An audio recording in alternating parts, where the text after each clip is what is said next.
Está Martín Tetaz. Hola, Martín. ¿Cómo les va? Buenas noches, ¿qué tal? Bueno, vos, digamos, caminás la provincia de Buenos Aires. El hombre que camina la provincia. Y hoy justamente Axel Kicillof, por primera vez, blanquea que está en estudio, seriamente, bueno, desdoblar las elecciones. Mira cómo lo dijo. Axel, sobre las elecciones, hoy se hablaba en los matutinos sobre una posibilidad de un desdoblamiento. ¿Podría ser posible esto? Sí, sí hay posibilidades. Eso tiene que ver con que a nosotros por ley las pasos las tenemos que hacer en conjunto con la nación, pero la elección general lo permiten nuestras leyes hacerla de manera desdoblada. Bueno, esta es una definición política de las más fuertes de los últimos tiempos. Desdoblamiento en camino en la provincia de Buenos Aires. Ojalá, ojalá, porque lo que se está viendo a nivel nacional es que todos los oficialismos peronistas están tratando de despegarse rápidamente del desastre de Alberto y de Cristina. Pero en el caso de la provincia de Buenos Aires, la gestión de Kicillof es incluso peor. Es decir, está bien, él no tiene la responsabilidad sobre la inflación y otros resortes, pero no ha podido mostrar un resultado positivo en ninguna de las dimensiones sobre las cuales tiene control. Y tiene hoy, mira, todo el mundo se acuerda de la pésima elección del peronismo con Aníbal Fernández en el 2015. Sí. Con el peronismo partido, porque Solá sacó 19% por afuera, era el candidato de Massa. Aníbal Fernández sacó 36% en esa elección malísima de la provincia de Buenos Aires, el peor candidato que el peronismo podía tener. Bueno, hoy la mejor encuesta de la provincia de Buenos Aires le da 35 puntos a Kicillof. O sea, Kicillof va camino, con todo el peronismo junto. Kicillof va camino a ser, con todo el peronismo junto, la peor elección de la provincia de Buenos Aires. Obviamente, ¿qué puede llegar a salvarlo a él? La división de la oposición. La cuestión del arrastre de la candidatura de Milei. Pero si algo quedó claro con las elecciones que se han desdoblado a nivel nacional, es que Milei arrastra solamente por la figura de él. No por el conjunto de ideas, ni por la Libertad Avanza, ni por lo que representan los armados políticos que pueda llegar a ser con las castas de cada lugar, sino que en realidad esencialmente lo que mueve es si va Milei en la boleta. Si no va Milei en la boleta, bueno, la verdad que a mí me parece sensacional que desdoble la elección de la provincia, porque además le va a permitir a los ciudadanos de la provincia de Buenos Aires juzgar exactamente cuán bueno fue Kicillof o cuán malo fue, así que me parece buenísimo. Bien, pero ¿cómo serían las posibilidades? Ayúdenme ahí. Porque Kicillof concentraría, estamos en escenarios, pero miren que es muy importante qué pase con la provincia de Buenos Aires. Kicillof capta todos los votos que van para Cristina, casi, digamos, iguala, no pierde votos en ese pasaje entre Cristina y va a tener el peronismo atrás. No va a haber otro candidato peronista, pareciera. Claro. En cambio, la oposición tiene varios candidatos. Acordémonos que eso, por medio punto, por un voto, se gana o se pierde. Claro, pero de los múltiples candidatos que pudiera llegar a haber en el espacio de Juntos por el Cambio, luego de la elección PASO, que va a ser conjunta de todas maneras, ya lo acaba de anunciar Kicillof. No es cierto que no podía desdoblar la elección PASO, pero bueno, dejémosela pasar a esa. Lo cierto es que va a haber un solo candidato de Juntos por el Cambio después de la PASO. Sí, es verdad, va a haber también algún candidato del espacio de Milei, que todavía no sabemos quién es, pero finalmente del espacio de Juntos por el Cambio va a quedar un solo candidato. Bien. Así que ese candidato va a quedar mano a mano con Kicillof. Y para muy la general, decís. Exactamente. ¿Milei va a tener candidato sí o sí en la provincia? Él dice que sí. Sí, va a tener candidato. No se sabe quién es, pero va a tener candidato. Burlando parece que no es de ninguna manera. Y Espert no va a ser candidato gobernador, sino que va a ser candidato presidencial.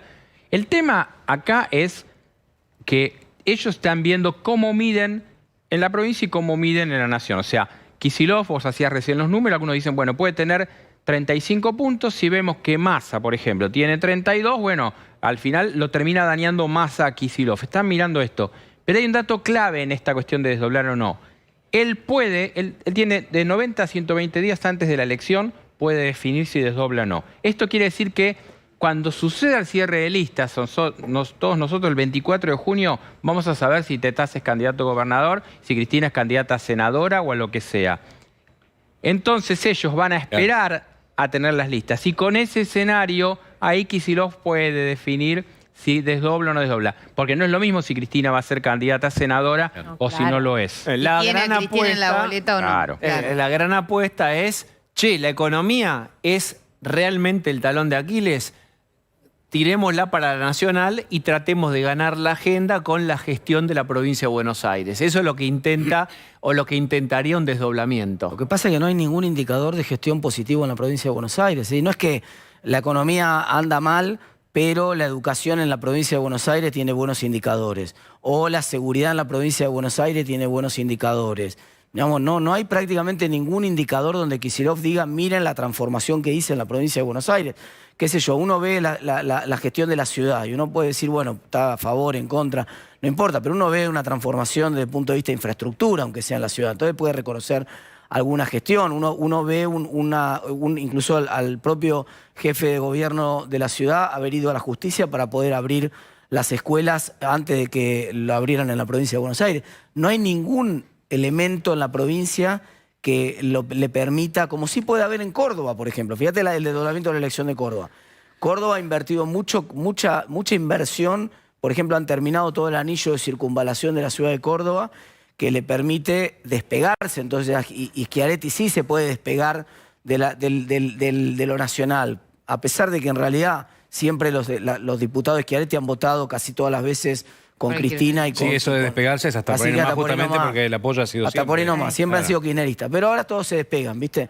Quiero decir, en la provincia no veo cuál es la ganancia y realmente me cuesta creer que acepte ir a competir sin el arrastre de Milei, con lo cual los votos de la oposición van a estar mucho más concentrados en la figura de Juntos por el Cambio. Y lo último que dice él es, si Cristina los otros días, cuando reapareció, polarizó con Milei, ¿por qué lo vas a sacar de la discusión en la provincia de Buenos Aires? Claro. No tiene mucho sentido, salvo que, aparte de eso, significaría olvidarse de la pelea nacional. Sería decir, bueno, no apostamos a la nacional. Es Y que ya lo pensemos hicieron, una ¿no? cosa, que el peronismo, en realidad, el cristinismo va a apostar a tener número en el Parlamento porque sabe que pierde la elección nacional y cómo va a resistir no dándote quórum ni en diputados ni en senado si tienen la llave. Bien, en un ratito vamos a estar hablando con Andrés Malamud.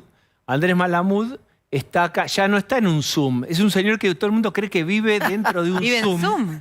Y que es virtual, porque ustedes saben que hay un tetaz virtual, que en un ratito vamos a ver, y que hay un Malamud Muy virtual. bueno. Está acá en ¿Existe? 3D. Sí, vino acá a la Argentina a presentar un libro, es este, y en un ratito vamos a estar charlando con él. ¿Qué tiene el corazón radical? Vamos a decirlo, vamos a preguntarle por justamente la posición del radicalismo dentro del vehículo, es decir, quiere ir manejando el radicalismo, se conforma con estar en el acompañante, en los asientos de atrás, quiere manejar el radicalismo, está claro. Vamos a charlar de eso y hacer una panorámica política. Vos tenés un proyecto para visibilizar la carga impositiva cuando vas a comer o cuando compras algo en el supermercado. Es decir, Totalmente. viste que se dice, de este litro de nafta hasta la mitad son impuestos. Viste que 1000 veces se hizo. Sí, Mirá el esta dibujito. botella. Bueno, hasta la mitad son impuestos. En magnitud, el peor impuesto de todos en Argentina, en monto, es el IVA. Sí. En daño que le hace a la economía, el peor impuesto de todos es ingresos brutos, el impuesto provincial o el impuesto al cheque. Pero vos nunca viste ninguna manifestación pública en contra del IVA, ninguna manifestación pública, ni ninguna fuerza para tratar de bajar el IVA, ni para tratar de bajar el impuesto al cheque, ni para tratar de bajar ingresos brutos. Sí viste en ganancias. Te voy a decir ¿Por qué lo viste en ganancias? Porque economistas, incluso muy próximos a Juntos por el Cambio, incluso laburando con radicales, dicen, si tocas el IVA, desfinanciás al Estado. No hay que hacer demagogia, no se puede tocar el Está bien, IVA. el dinero es fungible. Como el dinero es fungible, en realidad da exactamente lo mismo cuál sea el impuesto que vos decidas bajar en términos de la caída de la recaudación. Pero no da lo mismo en términos de nivel de actividad económica. Si vos hay algunos impuestos que dañan mucho la actividad económica y tendrías que tratar de eliminarlos primero. Pero uno de los problemas de la discusión política en Argentina y pública respecto del tema de impuestos es que los impuestos no se ven. Como los impuestos no se ven, cuando se ven, de hecho, es un escándalo. Entonces, cuando vos sacás un pasaje de avión, por Sí, ejemplo, total. y Que ves pagás dos, en realidad. Claro, vos decís, me llevé a alguien del Estado conmigo.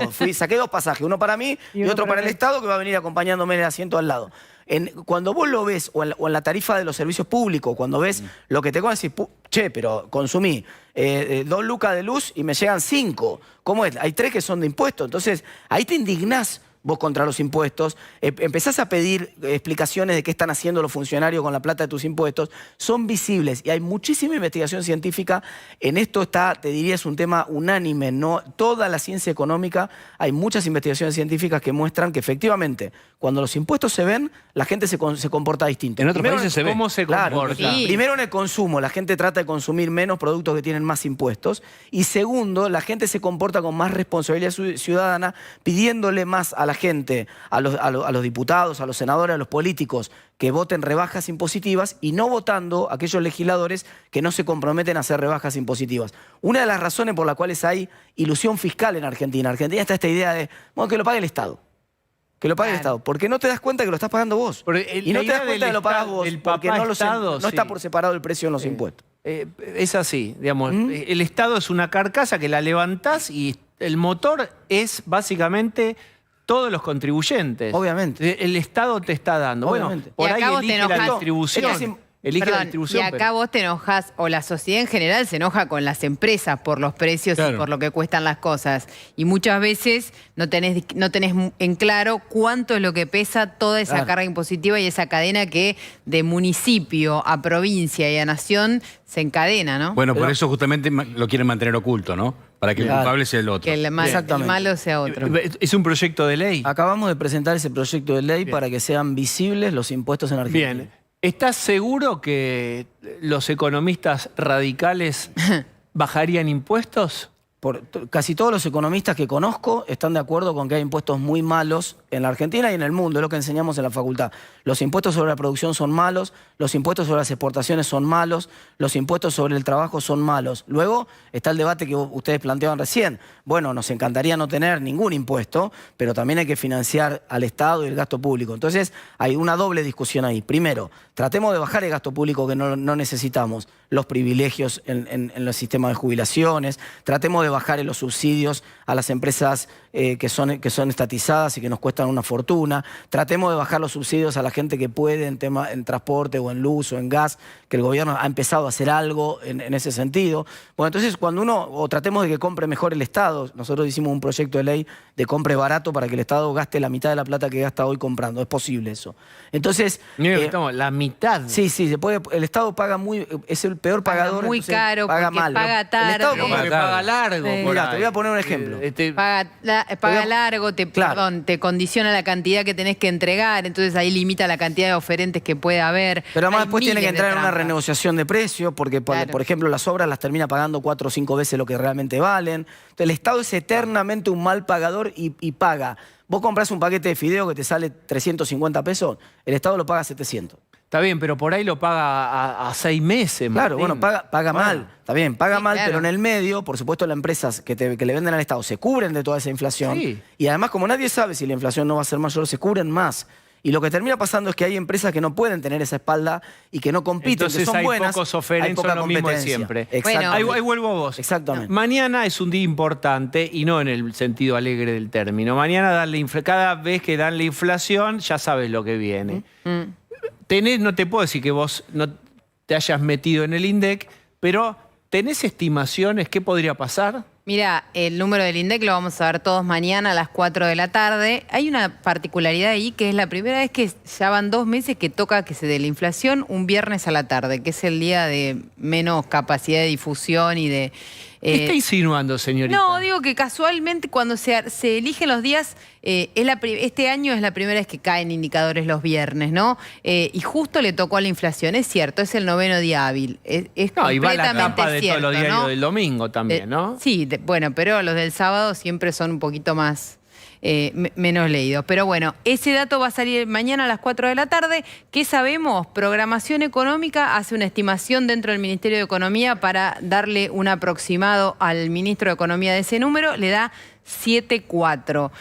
El Banco Central tiene un indicador de alta frecuencia y ese indicador de alta frecuencia al Banco Central le dio 8,2 en abril. Hay mucha chance de que la inflación de abril empiece con 8. Y hay una cosa muy particular y está bueno, está Martín, que es economista y por ahí lo puede explicar, que hoy lo cita Juan Carlos de Pablo en un artículo muy bueno en La Nación.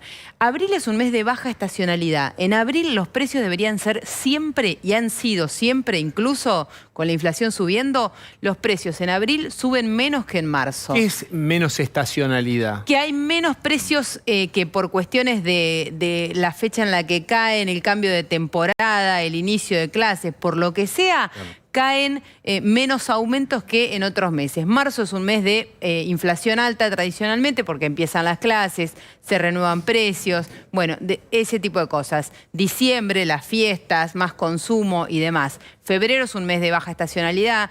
Abril Ahora les hago es un esta mes bajo. pregunta, Ceci y Martín. Lo que le puede pasar por primera vez en los últimos años a el gobierno es que abril le dé una inflación más alta que marzo y que la inflación no esté respondiendo ni siquiera a la cuestión estacional. Porque hay un producto que subió 15% o 20%. El dólar informal, el dólar blue. Esa suba, déjenme jugar con la idea de ese producto. ¿Se nota ya en esta medición de inflación o sería en la próxima? ¿Con cuánta velocidad arrastra precios?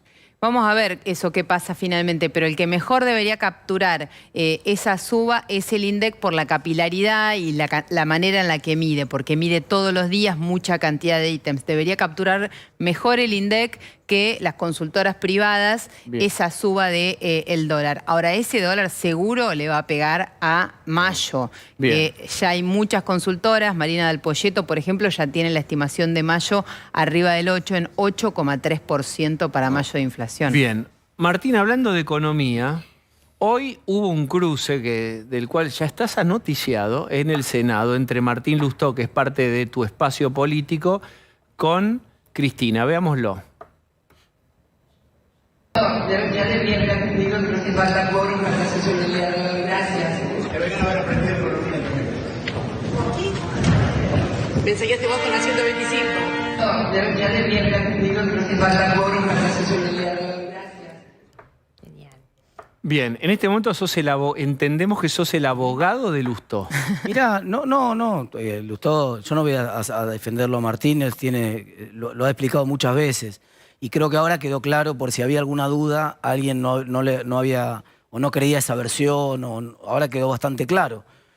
Guillermo Moreno, que era la persona de máxima confianza de Cristina en ese momento, todos sabían que quería poner retenciones de 60%.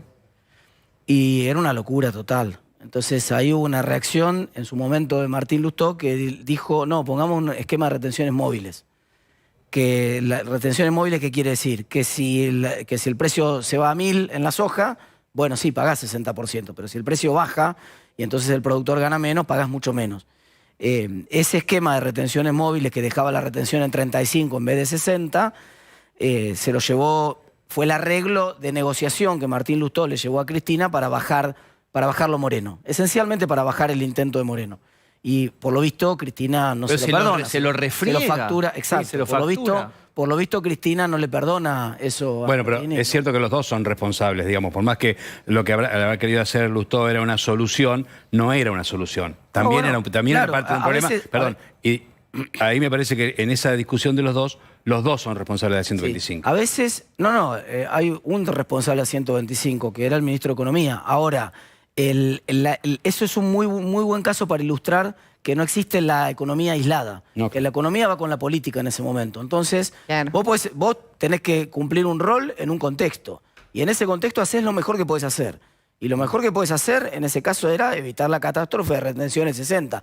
Ahora, ¿implicaba retenciones de 35 para esos valores de la soja en ese momento? Sí. ¿Están buenas las retenciones de 35? No. Me preguntás a mí, ninguna retención está buena. Cero, son impuestos a las exportaciones. Los impuestos a las exportaciones son una pésima idea. Rusia nada más tiene impuestos a las exportaciones. No son una buena idea, pero lo que te cuento es... Si la solución para que no te peguen dos trompadas y que te peguen una sola, tampoco parece una solución. Pero, no, claramente no. Pero bueno, es parte de cómo se da la lógica política en ese momento. Ustedes recordarán, yo nunca creí en la transversalidad en la Argentina, nunca me comí ese caramelo, pero ciertamente hubo un espacio político grande del radicalismo que pensó que podía haber... Acordate, se hablaba de que Cristina era la versión moderada de... Bueno, este verso de los moderados... La que más iba a cuidar el superávit era la que cuidaba cuidaba las cuentas públicas, que era la versión moderada del marido, que el marido era el violento y que ella era la moderada. Bueno. Cristina Cobos y vos. Acordate, Cristina Bien. Cobos y vos, exacto. Sí. Bien. Muchas gracias, Martín, por haber venido. Muchas gracias a usted.